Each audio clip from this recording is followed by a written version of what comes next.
আসসালামু আলাইকুম ভিউয়ার্স, আপনারা যারা চিচিঙ্গা চাষে অল্প সময় অধিক ফলন পেতে চান, আজকের ভিডিওটি মূলত তাদেরই জন্য। আজকের ভিডিওতে আমি আপনাদেরকে চিচিঙ্গার বীজ লাগানো থেকে শুরু করে প্রায় চিচিঙ্গা ধরা পর্যন্ত সম্পূর্ণ ভিডিওটি আপনাদের সাথে শেয়ার করব। তার সাথে আরও দেখাবো কিভাবে পরিচর্যা করলে অল্প সময় চিচিঙ্গার বাম্পার ফলন পাবেন। তাই জানতে হলে সম্পূর্ণ ভিডিওটি ধৈর্য সহকারে দেখুন। চিচিঙ্গা চাষ করার জন্য প্রথমে আমি একটি মাদা তৈরি করে নিব। আজকে যেহেতু আমি জমিতে চিচিঙ্গা চাষ করব, তাই অবশ্যই মাদা তৈরি করে নিতে হবে। জমিতে চাষ করার ক্ষেত্রে চিচিঙ্গার ভালো ফলন পেতে হলে অবশ্যই মাদাটা ভালোভাবে তৈরি করতে হবে।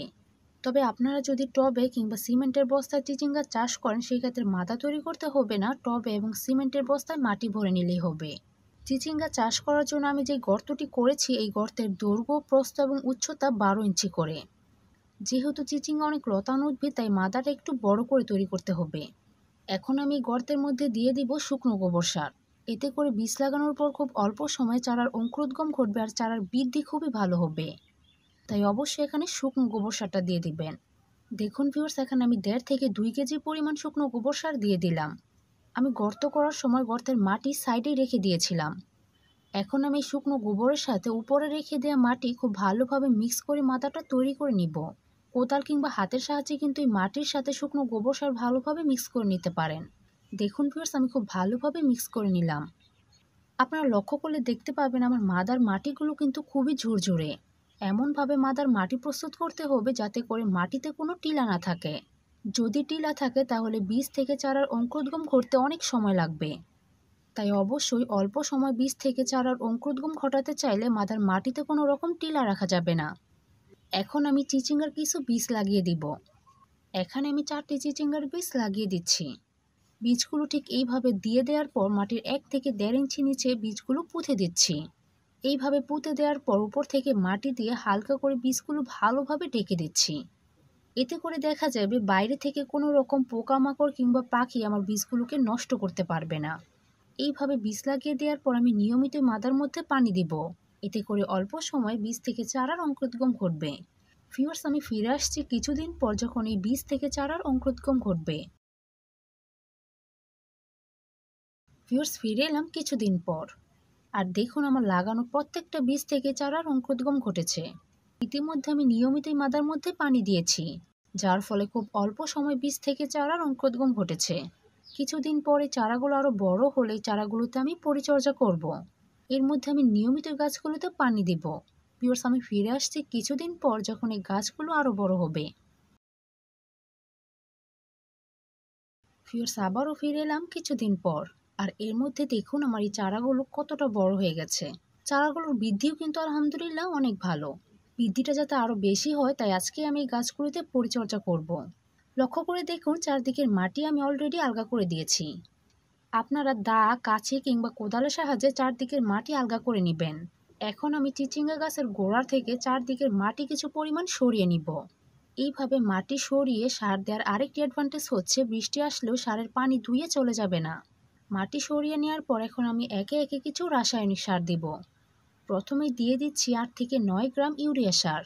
ইউরিয়া সারটা আমি গাছের গোড়া থেকে কিছুটা দূরে দিয়ে দিচ্ছি। এই ইউরিয়া সার গাছকে টাটকা, সতেজ ও সবুজ রাখবে, তার সাথে দ্রুতই বেড়ে উঠতে সাহায্য করবে। এরপর দিয়ে দিচ্ছি 3 থেকে 4 গ্রাম ফুরাডান। এই ফুরাডানটা আমি গাছের গোড়া দিয়ে দিচ্ছি। ফুরাডান দেওয়ার ফলে চিচিঙ্গা গাছে পোকামাকড় ও পিঁপড়ার উপদ্রব দেখা দিবে না। তাই অবশ্যই এই সময় চিচিঙ্গা গাছে ফুরাডানটা দিয়ে দিবেন। এরপর দিয়ে দিচ্ছি 10 থেকে 12 গ্রাম টিএসপি সার। এই টিএসপি সারটা আমি গাছের গোড়া থেকে কিছুটা দূরে দিয়ে দিচ্ছি। এই টিএসপি সার গাছের ইমিউনিটি ক্ষমতা বৃদ্ধি করে, গাছকে স্ট্রং করে, তার সাথে দ্রুতই বেড়ে উঠতে সাহায্য করে। এরপর আমি সাইড থেকে যে মাটিগুলো সরিয়ে রেখেছিলাম সেই মাটি দিয়ে সারগুলো ঢেকে দিচ্ছি। তবে আপনাদের হাতের কাছে যদি পর্যাপ্ত পরিমাণ শুকনো গোবর সার থাকে, সেই ক্ষেত্রে শুকনো গোবর সার দিয়ে সারগুলো ঢেকে দিবেন। এতে করে গাছের পুষ্টি চাহিদা আরও সহজেই পূরণ হবে। এইভাবে সারগুলো দেওয়ার পর আমি সাথে সাথেই গাছে পানি দিব না। 2 থেকে 3 দিন পর আমি গাছে নিয়মিতই পানি দিব। এইভাবে সার দেওয়ার 3 থেকে 4 দিনের মধ্যেই গাছের পরিবর্তন আপনারা লক্ষ্য করতে পারবেন। ভিউয়ার্স, আমি ফিরে আসছি কিছুদিন পর যখন এই গাছগুলো আরো বড় হবে। ভিউয়ার্স, ফিরে এলাম কিছুদিন পর। আর এর মধ্যে দেখুন আমার চিচিঙ্গা গাছগুলো কি পরিমাণ বড় হয়েছে। চিচিঙ্গা গাছে প্রচুর শাখা প্রশাখা ছেড়েছে। আমি সার দেওয়ার পর চিচিঙ্গা গাছে পানি দেওয়া ছাড়া তেমন কোনো পরিচর্যাই করিনি। এই গাছগুলো কিন্তু সম্পূর্ণ মাচায় বাইয়ে দেওয়ার উপযুক্ত হয়ে গেছে। আমি 2 থেকে 3 দিনের মধ্যে এই গাছগুলো মাচায় বাইয়ে দিব। তবে অবশ্যই চেষ্টা করবেন চিচিঙ্গা গাছের মাচা কিছুটা বড় করে দিতে। এতে করে খুব ভালোভাবে গাছগুলো বাইতে পারবে আর প্রচুর চিচিঙ্গা ধরবে। ভিউয়ার্স, আমি ফিরে আসছি কিছুদিন পর যখন এই গাছগুলো আমি মাচায় বাইয়ে দিব। ভিউয়ার্স, আবারও ফিরে এলাম কিছুদিন পর। আর এর মধ্যে দেখুন আমি গাছগুলো কিন্তু একটি বাউনি দিয়ে বাইয়ে দিয়েছি। আপনারা আপনাদের সুবিধা মতো যে কোনো বাউনি দিয়ে গাছগুলো বাইয়ে দিবেন। তবে অবশ্যই কিন্তু গাছগুলো বাউনি দিয়ে বাইয়ে দিতে হবে। ভিউয়ার্স, দেখুন আমার গাছের পাতাগুলো কতটা টাটকা, সতেজ আর সবুজ। আমার এই গাছগুলোতে কিন্তু সঠিক পরিচর্যার ফলে এখনও তেমন কোনো রোগবালাইয়ের আক্রমণ ঘটেনি। তবে আপনাদের চিচিঙ্গা গাছে যদি কোনো রোগবালাইয়ের আক্রমণ ঘটে তাহলে অবশ্যই রোগের ধরন অনুযায়ী কীটনাশক দিবেন। আর যদি বুঝতে না পারেন তাহলে অবশ্যই কমেন্ট বক্সে কমেন্ট করে জানাবেন। প্লাস আমি আশা করছি কিছুদিনের মধ্যেই এই চিচিঙ্গা গাছগুলোতে চিচিঙ্গা ধরতে শুরু করবে। আর আমি আশা করছি আমি এই চিচিঙ্গা গাছ থেকে প্রচুর চিচিঙ্গা পাবো। আমি সাধারণত সব সময় বাণিজ্যিকভাবেও এইভাবে চিচিঙ্গা চাষ করে থাকি। আর আমি চিচিঙ্গা গাছ থেকে চিচিঙ্গার বাম্পার ফলন পাই। ভিউয়ার্স, এই ছিল আমার আজকের ভিডিও। আমি আশা করি আপনারা যদি আমার দেখানো পদ্ধতিতে চিচিঙ্গা গাছে পরিচর্যা করেন তাহলে আপনাদের চিচিঙ্গা গাছেও প্রচুর চিচিঙ্গা ধরবে। আমার এই ভিডিওটি যদি আপনাদের ভালো লাগে তাহলে অবশ্যই লাইক, কমেন্ট, শেয়ার করবেন। এরকম কৃষিভিত্তিক ভিডিও পেতে অবশ্যই কৃষি পরিবারের সাথে থাকবেন। সবাই ভালো থাকবেন, সুস্থ থাকবেন। এই কামনা রেখে আজকের মতো বিদায় নিচ্ছি। আসসালামু আলাইকুম।